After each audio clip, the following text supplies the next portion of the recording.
Morning America this morning, Friday morning, August 20th, 2015, that UFC Women's Bantamweight Champion Ronda Rousey will be defending her title against Holm on January 2nd at UFC 195.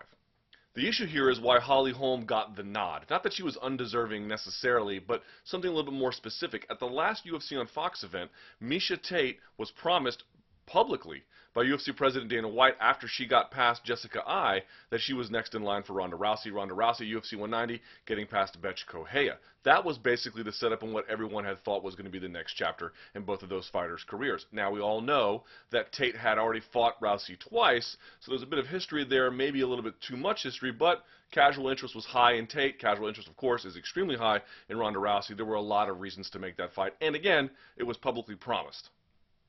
Holm getting the fight is unusual for a few reasons. Number one, it surprised Tate and her manager telling Ariel Helwani of MMAfighting.com that they didn't even know this was going to happen. They found out like we did from Good Morning America. Secondly, it's a bit strange because in the UFC, Holm has only had 2 fights. One she won by split decision in her debut against Raquel Pennington, and then more recently against Marion Reneau, a unanimous decision win where she looked a lot better. But still, she's been kind of a developmental project. She has come over from boxing and from kickboxing. Now, she's technically been fighting longer in MMA than Ronda Rousey, but nevertheless, still trying to figure things out, and you can see the incremental progress, but it just seemed like she needed, to some observers, to maybe get a little bit more seasoning. So, the question is now, why did the UFC do this? Well, it's anyone's guess at this point. I mean, partly it's just trying to build the fights that make sense for pay-per-view according to the calendar schedule, but there's probably a bigger play here. UFC 200 is going to be the biggest show maybe in UFC history, certainly of 2016. You really want to get out in front of that and make sure you have as many possible big fights you can make for that card as is humanly arrangeable, if that's even a word. So what do they have there? It looks like what they want to do is maybe make Rousey versus Cris Cyborg for UFC 200. But to do that, Rousey has to stay busy now. Well, of course, you could have given her Tate. But if you look at UFC 194, the UFC put Chris Weidman against Luke Rockhold, and then right below them, Yoel Romero versus Jacare Souza. So you don't have just a #1 contenders fight. You have someone who can fill in right away. It looks like what they might be doing is trying to set up UFC 200 with Rousey versus Cyborg and then have the winner of Tate versus Nunes right below them. That way they can secure their big fight. If one of those falls out, they still have a semi-big fight that they can make, or if Rousey's still in there altogether, another big Rousey fight. I think the other thing to consider here is that it's not clear that one is a bigger win over the other financially for UFC. Look, some people are saying Tate was on a reality show with Rousey. They have a history together. There's a grudge match there. There's a lot you can sell. And that's all totally true. There is a lot to work with there. Hardcore MMA fans may be tired of the idea of another Rousey-Tate fight, but of course, Tate has taken Rousey much further than everyone. Many of the casual fans who now adore Rousey and are very in on her phenomenon maybe haven't seen those first 2 fights, so there's a real opportunity there to make a big fight for the UFC, make a big fight for Rousey, and legitimately, if anyone has taken Rousey pretty far, it's been Tate. That fight does make sense.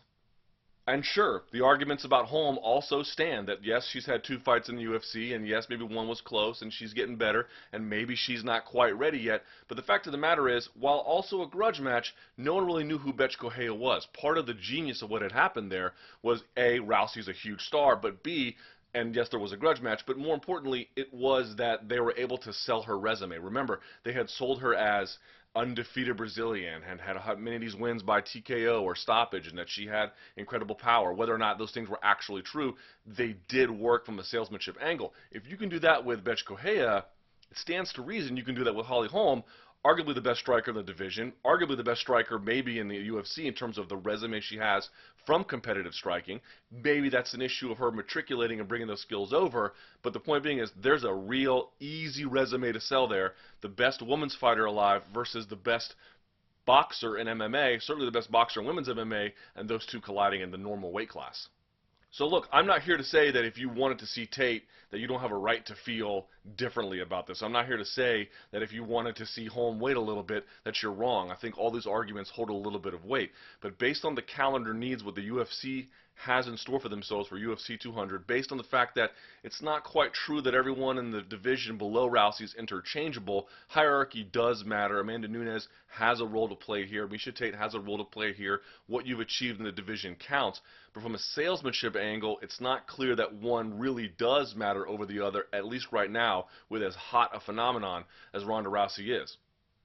More to the point, there might actually be something to like about this Holm fight from a technical standpoint. I agree with those who say it would have been nice to see Holm get a little bit more seasoning. Even she and her own camp had repeatedly stressed throughout her time in the UFC that they were taking things slow, that they wanted to just skill build while they had the chance. But the fact is, she fights a little bit differently than everybody else. She is probably the best in the division at distance management. She has a really good jab. She has unrelenting, quick footwork. She also uses a lot of kicks to just keep people off of her, side kicks, front kicks. She has a nice display and array of the kinds of strikes and movement that make it hard for her opponents, like Marion Reneau in her last fight, to close the distance. The question is, can she do that against Ronda Rousey?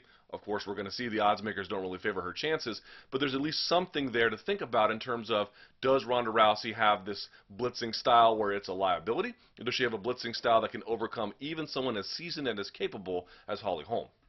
So listen, if you wanted Holm to wait, if you don't like the idea of Tate finding out the way she did, I have no argument against that. These are pretty fair claims. But if you just look at the UFC's bigger picture, they got the hottest star right now in mixed martial arts, maybe one of the hottest stars in all of female sports, maybe sports generally, in Ronda Rousey. They got to make sure that they use her for UFC 200 and that it's used appropriately. And if that means making some weird adjustments in the queue for who gets a chance to fight her, that doesn't mean you, the fight fan, have to say, well, okay, I'll just take whatever you like.